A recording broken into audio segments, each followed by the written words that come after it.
যখন বাল্মীকি তার রামায়ণ সম্পূর্ণ করলেন, নারদ মুনি বললেন, ভালো হয়েছে, কিন্তু হনুমানজির রামায়ণ আরও শ্রেষ্ঠ। বিস্মিত বাল্মীকি কলাবনে হনুমানজির খোঁজে গেলেন। সেখানে কলা গাছের 7টি পাতায় হনুমানজি নখ দিয়ে রামায়ণ লিখেছিলেন। বাল্মীকি তা পড়ে মুগ্ধ হয়ে কাঁদতে লাগলেন।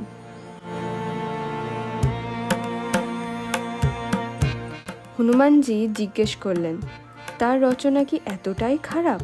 বাল্মীকি উত্তর দিলেন, না, এতই সুন্দর যে আমার রামায়ণ কে পড়বে? তখন হনুমানজি সেই পাতাগুলি ছিঁড়ে সমুদ্রে ফেলে দিলেন। বাল্মীকি হতভম্ব হয়ে কারণ জিজ্ঞাসা করলে হনুমান বললেন, তোমার রামায়ণ মানুষের কাছে প্রয়োজন, আমার নয়। তুমি প্রভু রামকে মানুষের মনে রাখার জন্য লিখেছ, আমি লিখেছি শ্রীরামকে আমার মনে রাখার জন্য। বাল্মীকি বুঝলেন, তার উচ্চাভিলাষের বিপরীতে হনুমানজির রচনা ছিল ভক্তিপূর্ণ ও নিঃস্বার্থ। হনুমানজির রামায়ণে রাম নামই ছিল প্রধান, যা বাল্মীকিকে শিক্ষা দিল রাম থেকে মহান রামের নাম। পরবর্তীতে হনুমানজির রামায়ণের কিছু অংশ সমুদ্র থেকে উদ্ধার করে হনুমান নাটক বা হনুমাদ রামায়ণ নামে সংকলন করা হয়। অন্যদিকে বাল্মীকি হনুমানজিকে প্রতিশ্রুতি দিয়েছিলেন তিনি পুনর্জন্ম নেবেন তার মহিমা প্রচারে। এই প্রতিশ্রুতি অনুসারে বাল্মীকি তুলসীদাস হিসেবে জন্মগ্রহণ করেন এবং হনুমান চালিসা, হনুমান বাহুকের মতো ভক্তিমূলক রচনা লিখে হনুমানজিকে গৌরবান্বিত করেন। এই গল্প আমাদের শেখায় কর্মে স্বার্থলোভ নয়, ভক্তি ও কর্তব্য পরায়ণতাই মুখ্য। হনুমানজির মতো নিঃস্বার্থ মানুষরা আমাদের চারিপাশেও আছেন, মা বাবা, জীবনসঙ্গী, বন্ধু হিসেবে। তাদের প্রতি কৃতজ্ঞ থাকাই হলো সত্যিকারের সাধনা। বিশ্বাস রাখুন, ঈশ্বর সব দেখেন, মানুষের চেয়ে তার সন্তুষ্টিই প্রকৃত সাফল্য। আপনারা কি জানেন মহাদেব কেন ব্রহ্মার মস্তক কেটেছিলেন? শিব শব্দের আক্ষরিক অর্থ হলো যা নেই।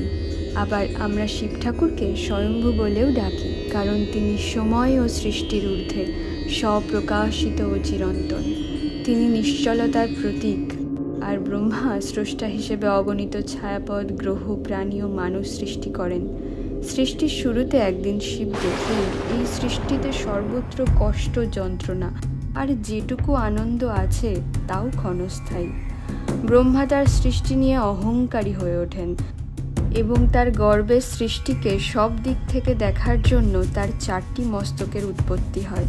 নিজের সৃষ্টি নিয়ে তিনি এতই গর্ব অনুভব করেন যে নিজেকে সম্মানিত এবং প্রতিষ্ঠিত প্রমাণ করতে তিনি নিজের আরেকটি মস্তক উৎপন্ন করেন, মুকুটের মতো ধারণ করার উদ্দেশ্যে। সব দেখে শিব রেগে গিয়ে তিনি ব্রহ্মার 5ম মস্তকটি কেটে ফেলেন, কারণ এই কষ্ট যন্ত্রণাপূর্ণ জগৎ নিয়ে গর্ব করার অধিকারী তিনি নন। এরপর যন্ত্রণায় কাতরে ব্রহ্মা বলেন, আমি তো ব্যথা বা সুখ সৃষ্টি করিনি, শুধু অস্তিত্বের কাঠামো দিয়েছি। মন আমার সৃষ্ট, কিন্তু তা নির্গুণ, বৈশিষ্ট্যহীন। প্রতিটি প্রাণী নিজের মন দিয়ে সুখ বা দুঃখ তৈরি করে। সব শুনে শিব নিজের মনের গভীরে ডুব দিলেন। বুঝলেন, সৃষ্টি আসলে নিরপেক্ষ, একটি খালি ক্যানভাস, যেখানে মানুষ নিজের ভাবনা উপস্থাপন করে। এই উপলব্ধিতে তিনি আনন্দে নৃত্যে মগ্ন হলেন।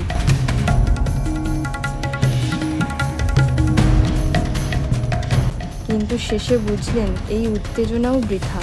চরম আনন্দের তীব্রতার শিখরে নৃত্যের মাধ্যমে তিনি পৌঁছালেন সম্পূর্ণ নিশ্চলতায়, যা কিনা গতিশীল তাণ্ডব আর ধ্যানের সমন্বয়। এই দ্বৈততা শিবের ধ্বংসের ভূমিকা বোঝায়। তিনি জগৎ ধ্বংস করেন না, বরং ধ্বংস করেন মানসিক বাঁধন, অতীতের স্মৃতি, ইচ্ছা, ভবিষ্যতের ভয়, যা বর্তমানকে ঢেকে রাখে। শুধু কৃষ্ণ নন, কুরুক্ষেত্রের যুদ্ধে অর্জুনের রথে ছিলেন হনুমানও। জানেন কি সে কথা? মহাভারতে কৌরব ও পাণ্ডবদের মধ্যে কুরুক্ষেত্রের মহারণের কথা আমরা সবাই জানি। এই যুদ্ধে স্বয়ং শ্রীকৃষ্ণকে সারথি হিসেবে লাভ করেছিলেন 3য় পাণ্ডব অর্জুন। কিন্তু জানেন কি, শুধু কৃষ্ণ নন, বজরং বলিও এই যুদ্ধে উপস্থিত ছিলেন অর্জুনের সঙ্গে তার রথে। অর্জুনের রথের পতাকা বহন করেছিলেন তিনি। রামচন্দ্রের পরম ভক্ত হনুমান কেন অর্জুনের সঙ্গে এই যুদ্ধে তার রথে উপস্থিত ছিলেন তা জেনে নিন এখানে। পুরাণে যে অষ্টচিরঞ্জীবীর কথা জানা যায় তাদের মধ্যে অন্যতম হলেন হনুমান, অর্থাৎ অমরত্ব লাভ করেছিলেন এমন 8 জনের কথা পুরাণে পাওয়া যায়। এই 8 জনের একজন হলেন হনুমান। রামের আশীর্বাদে তিনি অমরত্ব লাভ করেন। তাই ত্রেতা যুগে রামায়ণের আমলের হনুমানকে দাপর যুগে মহাভারতের আমলেও আমরা পাই।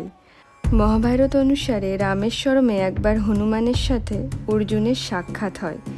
নিজের তীরন্দাজি নিয়ে গর্বিত অর্জুন তাকে বলেন, আপনি নিজের বানর সেনা নিয়ে ত্রেতা যুগে সমুদ্রের উপর সেতু নির্মাণ করেছিলেন।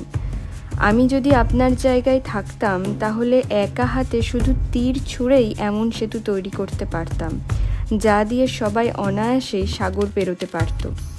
বুঝতে পারি না শ্রীরাম নিজে এইভাবে তীর দিয়ে সেতু নির্মাণ না করে আপনাকে কেন এই কাজের দায়িত্ব দিয়েছিলেন। অর্জুনের এই কথা নীরবে সবটা শোনেন হনুমান। তারপর তিনি বলেন, এই স্থানে যেখানে এখন তুমি দাঁড়িয়ে আছো সেখানে তীর দিয়ে সেতু নির্মাণ করা অসম্ভব, কারণ তীরের সেতু আমার গোটা সেনা কেন, শুধু আমার শরীরের ভার বহন করতেই পারবে না। তখন অর্জুন তাকে আহ্বান করেন যে তিনি তীর দিয়ে যে সেতু তৈরি করবেন তাতে হনুমান যদি 3 পা যেতে পারেন তাহলে তাকে আগুনের মধ্যে প্রবেশ করতে হবে, আর যদি সেতুটি হনুমানের শরীরের ভারে ভেঙে পড়ে তাহলে অর্জুন আগুনে প্রবেশ করবেন।